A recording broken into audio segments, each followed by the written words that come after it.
খুবই সোজা question, leave no stone unturned, leave no stone unturned, এটা একটা ইডামস। তাহলে এখন এটা কি তুমি মুখস্থ করবা? মুখস্থ তো অবশ্যই করতে হবে। মুখস্থ করার সময় বলছি কি যে যখনই ইডামস পড়বা, তুমি ইডামস পড়ার সময় অবশ্যই কোনো না কোনো কৌশল নেবা, যাতে পরীক্ষায় তোমার একটা জায়গায় তোমার মনে পড়ে যায়। কোনো একটা মানে স্টোন সরানো বাদ রাখে নাই। স্টোন মানে কি? পাথর। মানে এখানে ধরো অনেকগুলো পাথর এখানে রাখছো, অনেকগুলো পাথর রাখছো, হ্যাঁ, এই পাথরগুলো কি করলা যে এখান থেকে তোমার আরেকটা জায়গায় এই পাথরগুলো নিতে হবে।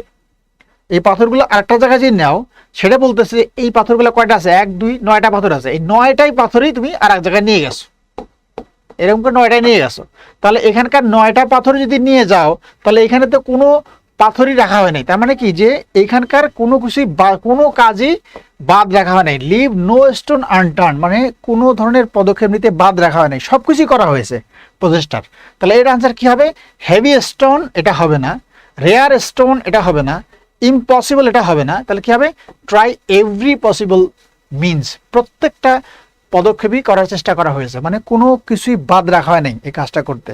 সেটা হচ্ছে লিভ নো স্টোন আনটার্ন।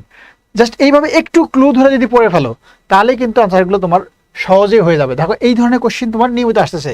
এই দেখো 2টা কোশ্চেন আসলো তোমাদের ওই একই পরীক্ষাতে, 2টো কোশ্চেন আসছে 2022 সালে পরীক্ষার প্রথম ধাপের।